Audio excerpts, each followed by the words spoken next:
The Merlin engine of Squadron Leader James Ginger. Lacey's Supermarine Spitfire coughed once, twice, then died completely at 14,000 feet above the English Channel on September 15, 1940. Black smoke poured from the cowling as his propeller windmilled uselessly in the slipstream. Below him, the gray waters stretched endlessly toward the French coast. Above him, 12 yellow-nosed Messerschmitt 109s of Jagdgeschwader 26 circled like vultures, their pilot certain they had cornered easy prey. The metallic taste of fear filled Lacey's mouth as he felt his aircraft begin its inevitable descent toward the waves. His radio crackled with German voices, confident and mocking. They had him outnumbered, outgunned, and now his Spitfire was nothing more than a glider with guns. Every rule of aerial combat dictated immediate surrender or certain death. Every tactical manual said to bail out and hope for rescue. But James Lacey had spent his childhood watching hawks hunt over the Yorkshire moors, and he understood something about predators that no manual could teach. Sometimes the weakest prey survives, not by running, but by thinking like the hunter. No one in Royal Air Force Fighter Command knew that one pilot's refusal to accept defeat that September morning would rewrite every assumption about aerial combat and prove that a dead engine could become the deadliest weapon in the sky. James Andrew Lacey had been born in Wetherby, Yorkshire in 1916, the son of a railway signalman who spent his days watching trains thunder past their small cottage beside the Leeds and Northallerton line. Young James would sit for hours on the garden fence, timing the express locomotives and calculating their speeds, developing an instinct for machinery and motion that would serve him well above the clouds of war. His father, Thomas Lacey, had served with the Yorkshire Regiment in the Great War and returned home with shrapnel in his left leg and an unshakable belief that the next war would be fought in the air. He encouraged his son's fascination with flight, buying him model aeroplanes from Woolworth's and teaching him to whittle propellers from scrap wood. By age 12, James could identify every aircraft in Jane's All the World's Aircraft by silhouette alone. His schoolmates in Wetherby called him Ginger for his shock of red hair and his tendency to build model planes instead of playing football.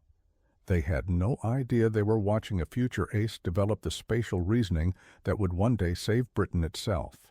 When James enlisted in the Royal Air Force Volunteer Reserve in 1937, he was 21 years old, unmarried, and possessed of reflexes honed by years of tracking rabbits with his father's air rifle across the Yorkshire countryside. His commanding officer at Initial Training Wing noted in his file that Cadet Lacey displayed unusual situational awareness and an almost supernatural ability to predict the movement of objects through three-dimensional space.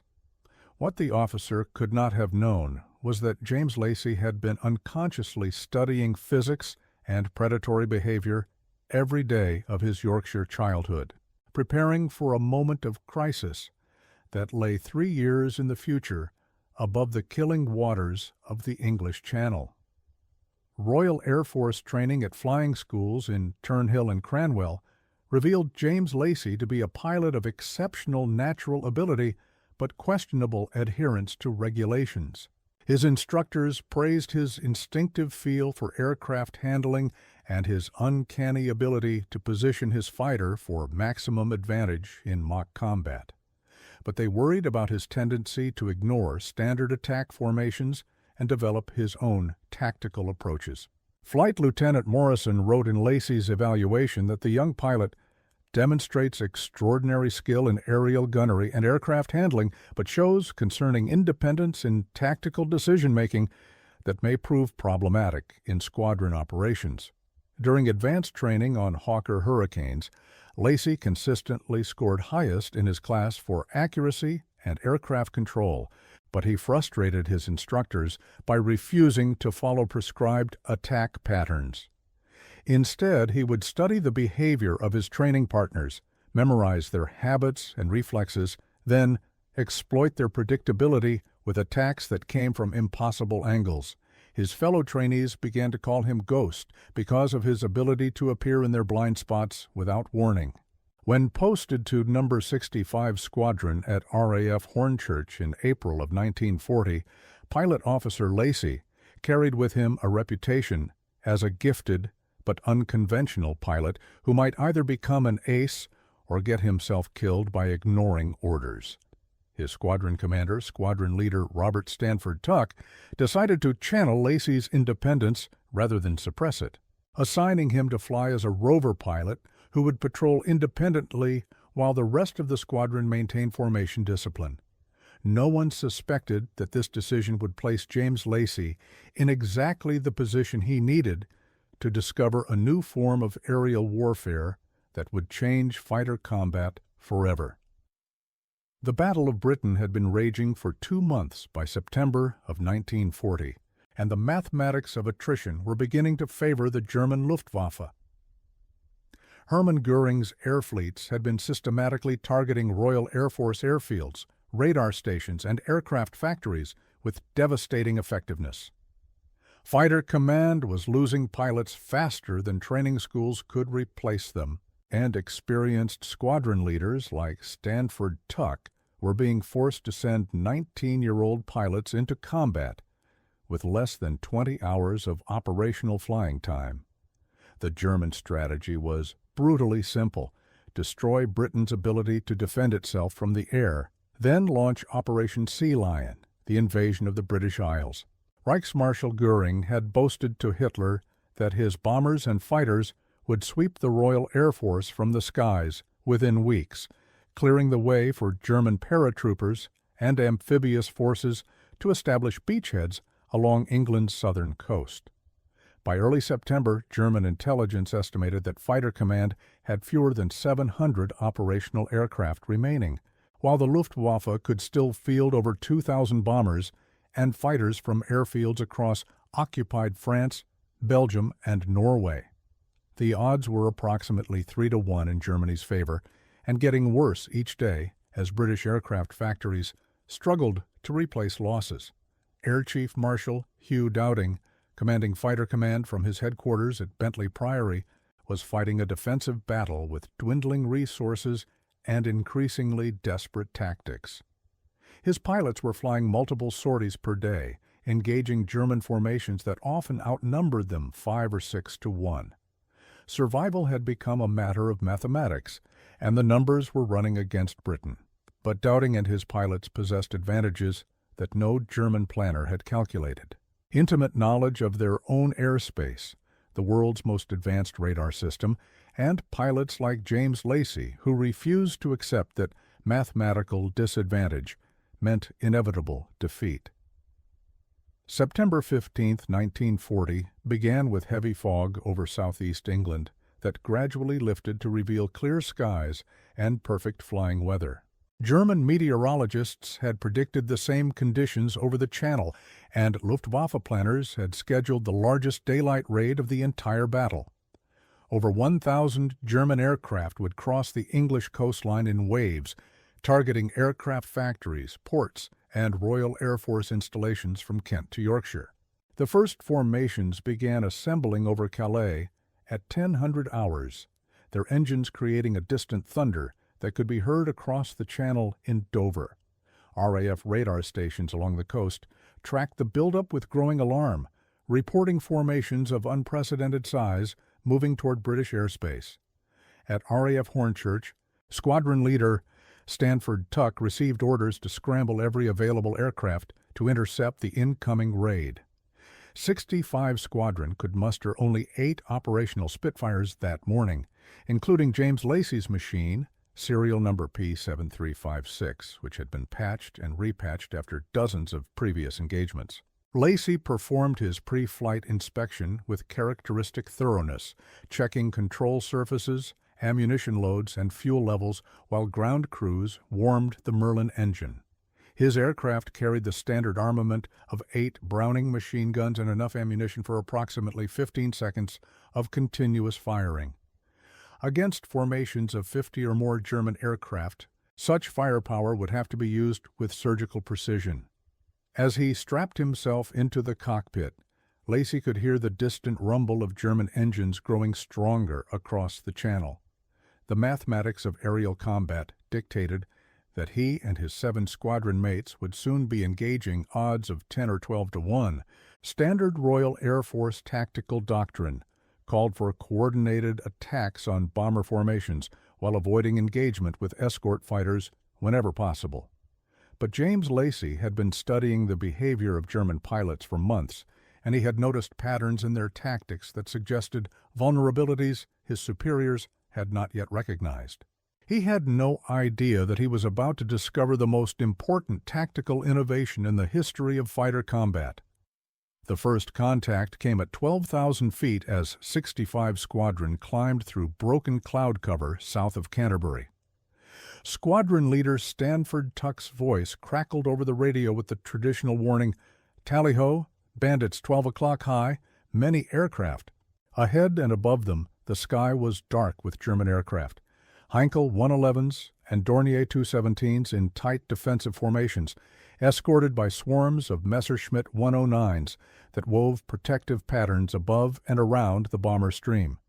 Lacey counted at least 200 German aircraft in the first wave alone, with more formations visible in the distance. The sight would have been magnificent if it had not been terrifying. Stanford Tuck led the squadron in a climbing turn to attack the bombers from the port quarter, the standard fighter command approach that had been drilled into every pilot during training. But as they closed to within gun range, the escort fighters dove to intercept them, and Lacey found himself separated from his squadron mates in the swirling confusion of aerial combat. He had learned to expect this. Dogfights rarely maintained formation integrity for more than a few seconds once the shooting started. What he had not expected was to find himself alone above a formation of 12 Messerschmitt 109s that had broken away from the main raid and were now climbing toward him with obvious aggressive intent. The German pilots had recognized his isolation and were positioning themselves for a classic multiple aircraft attack that would give him no avenue of escape. Lacey pushed his throttles forward to emergency power and felt the Merlin engine respond with a surge of acceleration, but the Messerschmitts were already spreading into an attack formation that would allow them to engage him from multiple directions simultaneously. His training told him to dive away and seek cloud cover, but the sky below was crystal clear all the way to the channel. His tactical manual insisted that one fighter could not engage 12 and survive, but James Lacey had been watching hawks hunt for 24 years, and he knew that predators made mistakes when they became overconfident. The 12 Messerschmitt pilots were already positioning themselves for what they assumed would be an easy kill. They had no idea that they were about to encounter a form of aerial combat that would violate every assumption they had been taught about fighter tactics. The German pilots began their attack with textbook precision, diving from different angles to prevent Lacey from focusing on any single threat. Their yellow-painted noses glinted in the afternoon sun as they closed to gun range, confident in their numerical superiority. Lacey could see the muzzle flashes of their cannon and machine guns as they opened fire, bright sparkles of light that meant death was reaching toward him at 2,000 feet per second. He threw his Spitfire into a violent climbing turn to the right, feeling the G-forces slam him back into his seat as tracer bullets streaked past his wingtips. The Messerschmitts followed, but their formation began to stretch as the faster aircraft pulled ahead of the slower ones. This was exactly what Lacey had been hoping for. He had studied German tactical doctrine extensively, and he knew that their pilots were trained to maintain formation discipline even during individual combat. This adherence to doctrine was their strength when attacking bombers, but it became a weakness when pursuing a single, highly maneuverable target that refused to follow predictable patterns. Lacey rolled his Spitfire inverted and pulled through into a diving spiral that brought him directly toward the trailing Messerschmitt in the German formation. The surprised German pilot broke left to avoid collision, disrupting the attack pattern of the aircraft behind him. Lacey fired a 3-second burst as they passed, seeing his bullet strike the Messerschmitt's wing root before continuing his dive toward the channel surface. The damaged German fighter began trailing smoke, but remained airborne, its pilot struggling to regain control. The remaining 11 Messerschmitts followed Lacey down, their formation now disrupted and their pilots beginning to show the first signs of frustration. What had started as a routine kill was becoming a protracted chase, and James Lacey was learning to use the one advantage he possessed against overwhelming odds, the ability to think faster than his enemies could react. But his experimental tactics had cost him precious altitude and fuel, and the Messerschmitt pilots were beginning to coordinate their attacks more effectively.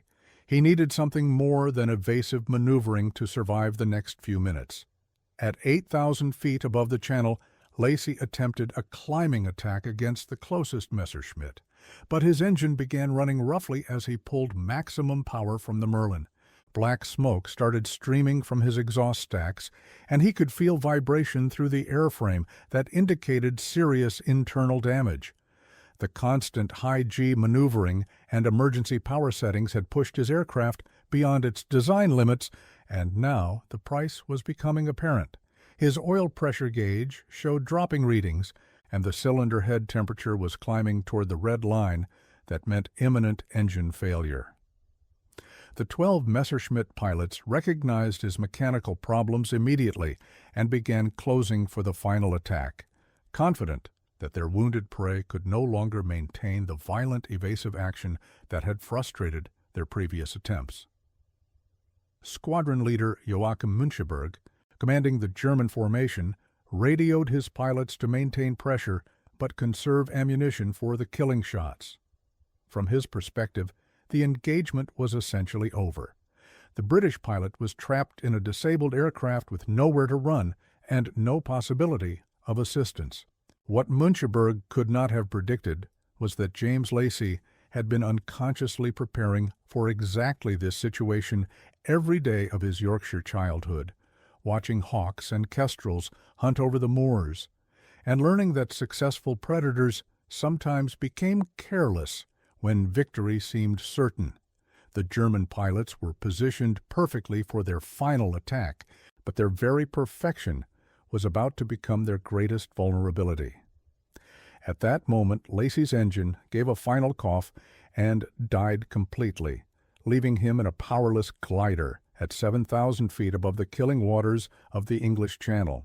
His propeller windmilled uselessly as the Spitfire began its inevitable descent toward the waves.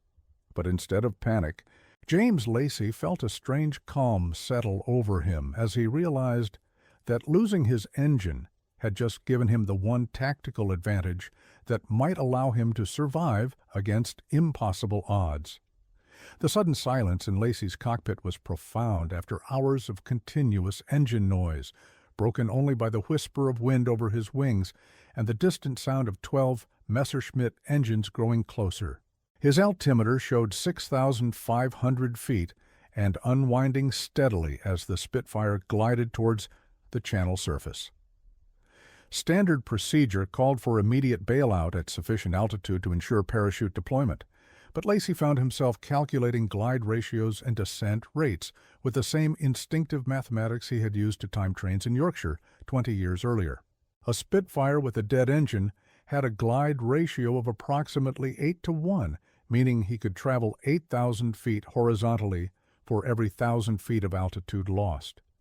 From his current position, that would carry him perhaps 40 miles before ditching in the channel, not far enough to reach the English coast, but far enough to complicate the tactical situation for his pursuers. The 12 Messerschmitt pilots were spreading into their final attack formation, positioning themselves to deliver coordinated bursts that would destroy his aircraft completely. But their positioning assumed that he would continue flying predictably straight and level, maintaining best glide speed to maximize his distance before ditching. James Lacey had a different plan entirely. He had realized that a powerless aircraft possessed one crucial advantage over powered fighters: complete unpredictability. His pursuers expected him to behave rationally, conserving altitude, and flying defensively until forced to bail out. Instead, he intended to use his aircraft like a weapon, trading altitude for tactical advantage and turning his greatest weakness into an unprecedented form of aerial combat. The Messerschmitt pilots had trained extensively to fight against powered fighters that followed established tactical patterns. None of them had ever encountered an enemy who deliberately accepted certain death to gain temporary advantage. They were about to learn that sometimes the most dangerous opponent is the one with nothing left to lose. Lacey waited until the German fighters were committed to their attack runs, then pushed his control stick forward and rolled into a near vertical dive that brought him directly into the path of the leading Messerschmitt. The surprised German pilot pulled up sharply to avoid collision, disrupting his aim and forcing the aircraft behind him to break formation. Lacey continued his dive until his airspeed reached 300 miles per hour, then pulled up sharply and fired a 4-second burst into the belly of a Messerschmitt that had been diving to intercept him. His bullets tore through the German fighter's fuel tank and engine cowling, sending it spinning toward the channel in flames. But the violent maneuver had cost him another 1,000 feet of altitude, leaving him at 5,000 feet with 11 enemy fighters still in pursuit. The remaining German pilots were beginning to realize that their opponent was not flying defensively. He was using his powerless aircraft like a guided missile, trading altitude for killing opportunities with complete disregard for his own survival. Müncheberg radioed his formation to maintain distance and use their superior firepower to destroy the British aircraft without risking collision. But the German pilots were discovering that engaging a powerless fighter required tactics they had never practiced. Their standard approach patterns assumed that their target would attempt to escape. Lacey's tactics assumed that escape was impossible and focused entirely on inflicting maximum damage before his inevitable destruction. He rolled inverted again and pulled through into another diving attack, this time targeting a Messerschmitt that had dropped below his altitude in an attempt to climb up beneath him. His guns hammered for 3 seconds, and the German fighter staggered as bullets tore through its cockpit and engine. The pilot bailed out immediately, his parachute blooming white against the blue Channel sky. 2 down, 9 to go. But Lacey was now at 3,000 feet with limited maneuvering room remaining before he would be forced to ditch in the channel. He needed something more than individual attacks to survive the final minutes of this impossible engagement. The mathematics of aerial combat began working in Lacey's favor as the German formation became increasingly disrupted by his unpredictable attacks.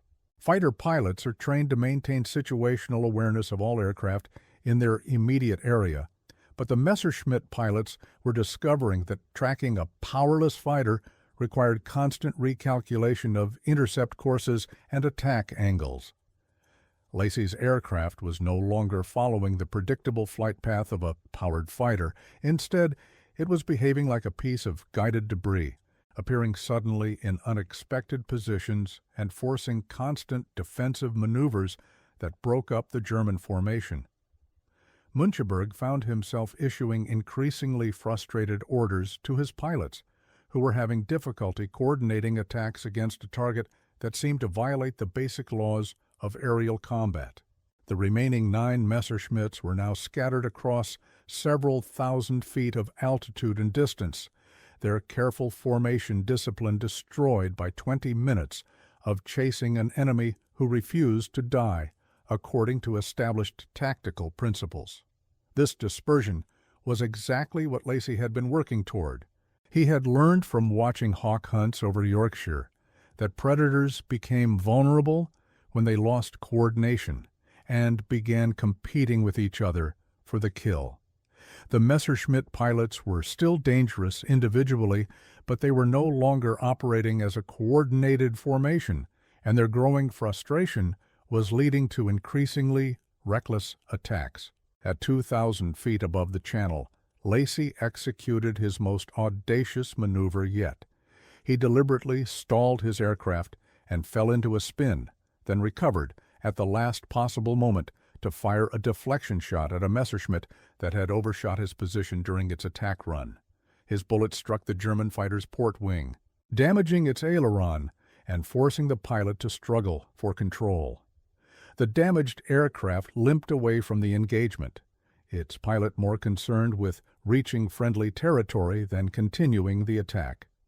7 Messerschmitts remained, but they were now dealing with an opponent who had completely abandoned conventional aerial combat in favor of something that resembled three-dimensional chess played with lethal weapons. Squadron leader Müncheberg had been flying combat missions since the Spanish Civil War, and he had never encountered anything like the tactical situation developing above the Channel that September afternoon. His formation had started with overwhelming numerical superiority against a single enemy fighter, but that advantage was being systematically eroded by an opponent who seemed to welcome mutual destruction. The British pilot was trading altitude for killing opportunities with mathematical precision, using his powerless aircraft like a weapon while somehow maintaining enough maneuvering energy to threaten German fighters that still possessed full engine power. Müncheberg's tactical training included extensive instruction in pursuing damaged enemy aircraft, but all of that doctrine assumed that the enemy would fly defensively, seeking escape or attempting to reach friendly territory. This British pilot was doing neither. Instead, he was using his tactical disadvantage as a weapon, forcing the German fighters into increasingly difficult attack positions while gradually reducing their numerical advantage through individual kills. The remaining 7 Messerschmitt pilots were becoming noticeably more cautious in their attacks, unwilling to close to the point-blank range that would guarantee destruction of the enemy aircraft, but also risk collision with a pilot who clearly had no intention of preserving his own life.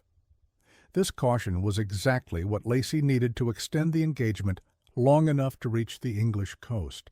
He was now at 1,500 feet above the Channel, still descending steadily, but calculating that his remaining altitude might carry him within range of British radar stations that could vector rescue aircraft to his position. His ammunition was running low, perhaps enough for 2 more bursts, but the psychological effect of his tactics had been more devastating than the physical damage to German aircraft. He had transformed a routine multiple fighter kill into a protracted engagement that was consuming fuel and ammunition the Luftwaffe could not afford to waste. More importantly, he had forced 7 of Germany's most experienced fighter pilots to question their own tactical doctrine in the middle of combat. The seeds of doubt planted that afternoon would influence German fighter tactics for the remainder of the battle. At 1,000 feet above the Channel, with Dover's white cliffs visible in the distance, James Lacy prepared to execute the final phase of his revolutionary aerial combat technique. He had successfully reduced the German formation from 12 aircraft to 7 while maintaining enough altitude to threaten the English coast. But his ammunition was nearly exhausted, and the remaining Messerschmitt pilots were coordinating their final attack with deadly precision. They had learned to respect his unconventional tactics, but they still possessed overwhelming firepower and engine power that would allow them to finish him before he could reach British territory. Lacy checked his ammunition counters and estimated that he had perhaps 30 rounds remaining in his 8 machine guns, enough for approximately 3 seconds of firing time. Against 7 enemy fighters, such limited firepower would have to be used with surgical precision, or not at all. The German pilots were positioning themselves for coordinated attacks from multiple directions, timing their approaches to arrive simultaneously and prevent his escape through violent maneuvering. It was a textbook, multiple fighter attack that should have guaranteed his destruction within minutes. But Lacy had been saving his most audacious tactic for exactly this moment. He had observed during the engagement that the Messerschmitt pilots were becoming predictable in their attack patterns, following standard doctrine that emphasized coordinated approaches and massed firepower. They expected him to continue trading altitude for evasive maneuvers until his energy was completely exhausted.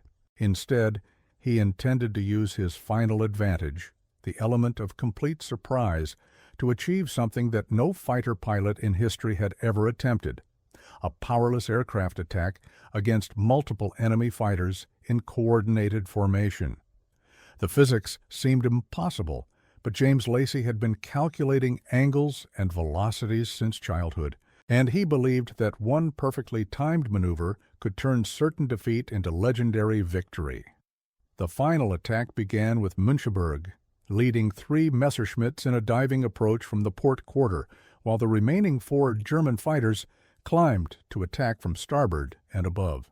It was a perfect example of German tactical coordination, designed to overwhelm Lacey's defensive capabilities and destroy his aircraft through concentrated firepower delivered simultaneously from multiple directions.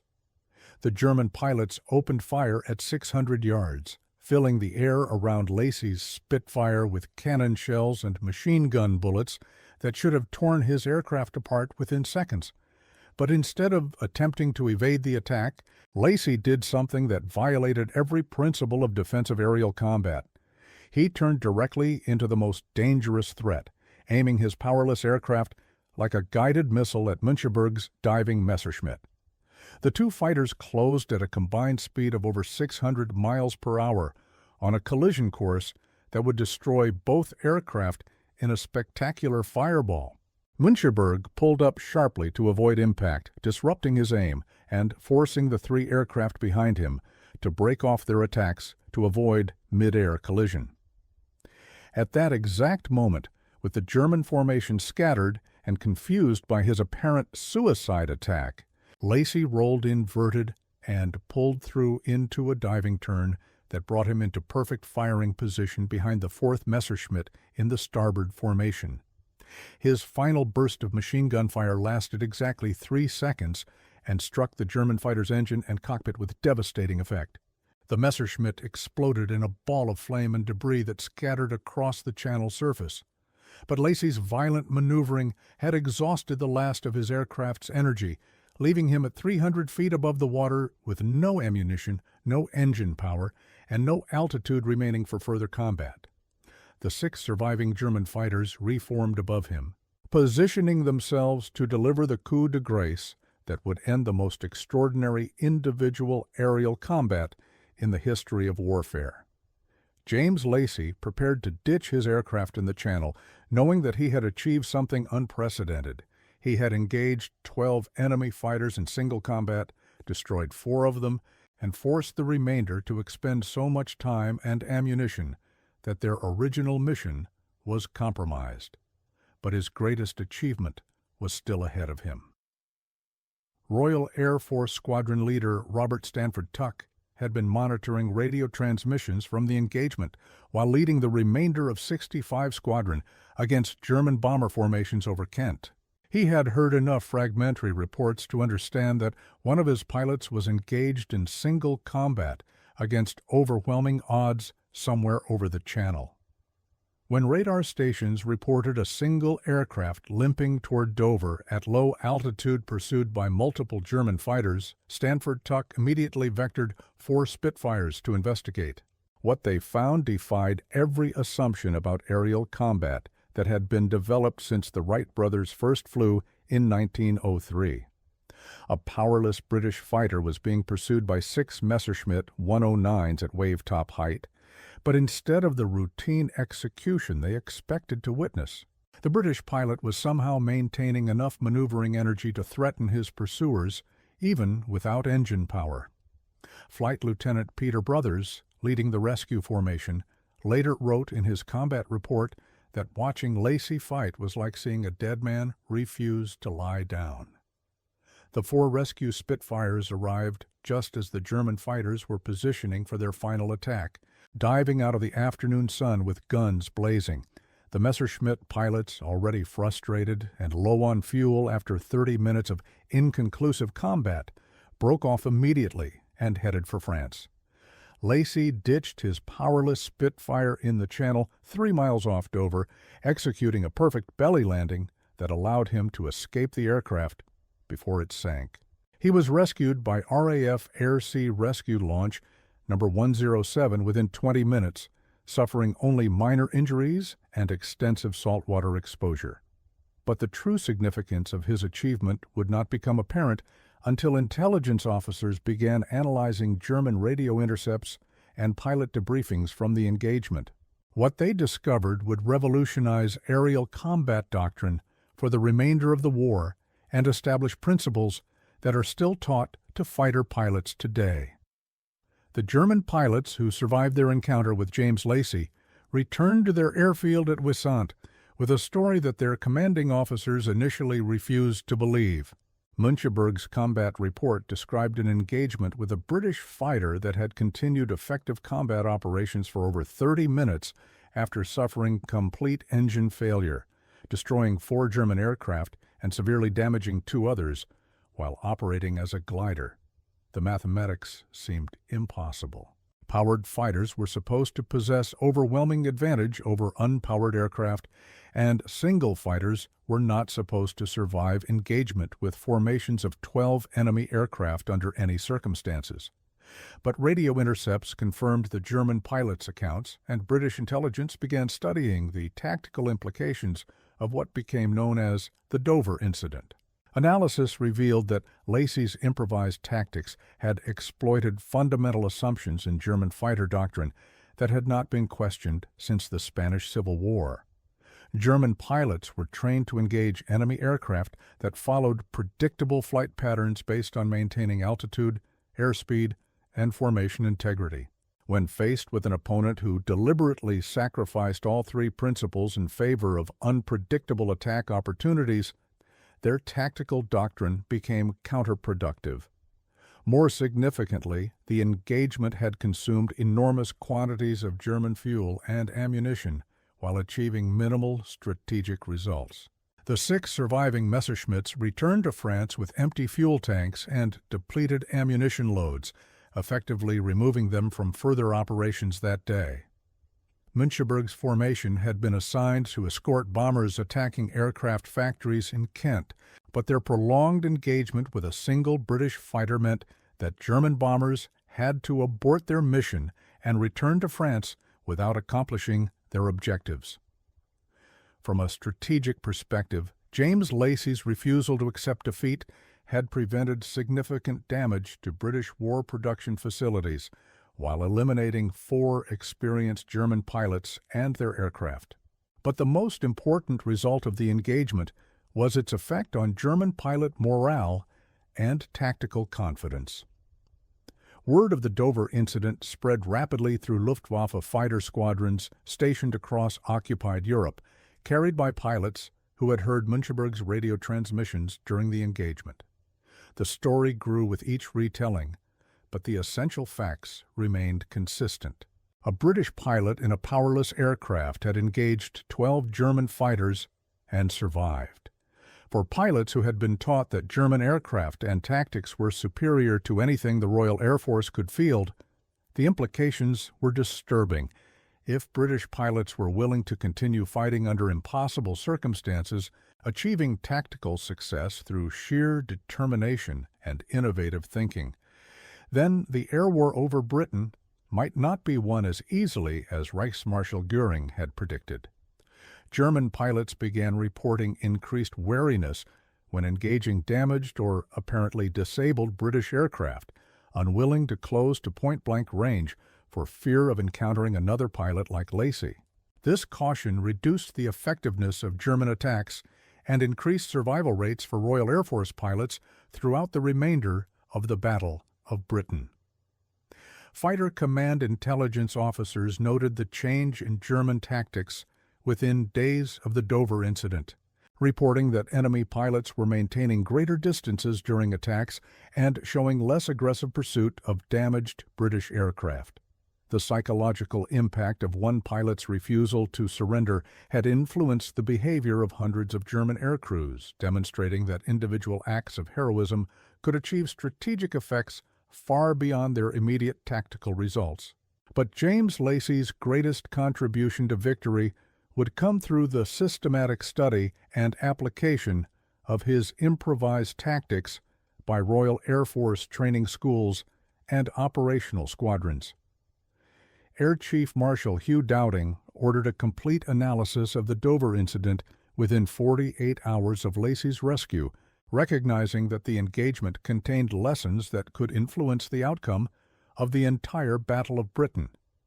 A team of tactical experts interviewed Lacey extensively, recording every detail of his improvised combat techniques and analyzing the mathematical principles underlying his success against overwhelming odds. What they discovered was a new form of aerial warfare that turned traditional assumptions about fighter combat upside down. Lacey had demonstrated that a powerless aircraft could be used as a weapon through precise management of energy, altitude, and positioning, achieving tactical effects that were impossible for powered fighters operating under conventional doctrine. His techniques were based on three revolutionary principles. First, that unpredictability was more valuable than firepower when facing overwhelming odds. Second, that psychological effects on enemy pilots could be more important than physical damage to enemy aircraft. And third, that accepting certain death could paradoxically improve survival chances by forcing enemies to make tactical mistakes. These principles were incorporated into fighter command tactical doctrine within weeks of the Dover incident. Training schools began teaching student pilots how to continue effective combat after engine failure, using controlled gliding techniques to maintain offensive capability while conserving altitude for maximum tactical flexibility. Operational squadrons received instruction in powerless combat, learning to support pilots whose aircraft had been damaged by providing coordinated attacks that exploited enemy confusion. The techniques proved their value repeatedly throughout the remainder of 1940, with disabled British fighters achieving kills against German aircraft in circumstances that should have been hopeless. By the end of the Battle of Britain, Royal Air Force pilots had destroyed over 50 German aircraft using tactics directly derived from Lacey's improvisation above the Dover cliffs. The long-term implications of the Dover incident extended far beyond the immediate tactical innovations it inspired. James Lacey had demonstrated that warfare was fundamentally a contest of human will and creativity, rather than simply a mathematical comparison of firepower and numerical superiority. His refusal to accept defeat when faced with impossible odds became a symbol of British determination throughout the dark months of 1940 and 1941. More practically, his tactics influenced aircraft design philosophy for the remainder of the war. British aircraft manufacturers began incorporating improved gliding characteristics into fighter designs, recognizing that aircraft might need to function effectively after engine failure. Pilots received enhanced training in emergency flying techniques, learning to extract maximum performance from disabled aircraft. The psychological impact on Royal Air Force morale was immeasurable. If one pilot could survive 30 minutes of single combat against 12 enemy fighters, then victory was possible even in the most desperate circumstances. German intelligence services noted the change in British pilot behavior almost immediately, reporting that Royal Air Force crews were showing increased aggressiveness and tactical flexibility even when facing overwhelming numerical odds. This shift in attitude became one of the decisive factors in Britain's ultimate victory in the Battle of Britain, proving that individual heroism could influence the course of history. But perhaps the most significant result of Lacey's achievement was its demonstration that innovation could emerge from desperation, and that the most important military advantage was the willingness to think beyond the limitations of conventional wisdom. James Lacey returned to operational flying within 2 weeks of his rescue from the Channel, but he carried with him a reputation that made him one of the most sought-after tactical instructors in fighter command. Squadron commanders throughout Britain requested his temporary assignment to train their pilots in powerless combat techniques, and his methods were credited with saving dozens of lives during the remainder of 1940. He flew operationally until December of that year, achieving 6 confirmed victories and earning the Distinguished Flying Cross for his innovations in aerial combat. But his greatest contribution to the war effort came through teaching rather than flying. The tactical principles he developed above the Dover Cliffs were eventually codified into Royal Air Force doctrine and taught to Allied pilots from Canada, Australia, South Africa, and eventually the United States. American fighter squadrons received instruction in Lacey's techniques before their deployment to Europe, and several American aces credited their survival to lessons learned from the Dover incident. After the war, Lacey returned to Yorkshire and worked as a test pilot for aircraft manufacturers who were developing improved gliding characteristics for military and civilian aircraft. He married his childhood sweetheart, Sarah Whitman, in 1946 and raised 3 children who grew up hearing stories of their father's incredible 30-minute battle above the Channel. He rarely spoke publicly about the engagement, preferring to credit his survival to luck rather than skill. But pilots who flew with him knew differently. They had witnessed firsthand the mathematical precision and tactical brilliance that allowed one man to rewrite the rules of aerial combat in 30 minutes of desperate fighting. James Lacey died peacefully in 1998, but his legacy lives on in the tactical doctrines that are still taught to fighter pilots today. The principles he developed in extremis above the English Channel remain relevant to modern aerial warfare, proving that human creativity and determination can overcome any technological or numerical disadvantage. The Dover incident of September 15, 1940, stands as perhaps the most extraordinary example of individual innovation under extreme pressure in the history of aerial warfare. James Lacey's refusal to accept defeat when faced with mathematical impossibility demonstrated that the most important weapon in any military arsenal is the human capacity to think beyond accepted limitations. His improvised tactics not only saved his own life, but influenced the outcome of the Battle of Britain and established principles of aerial combat that remain relevant today.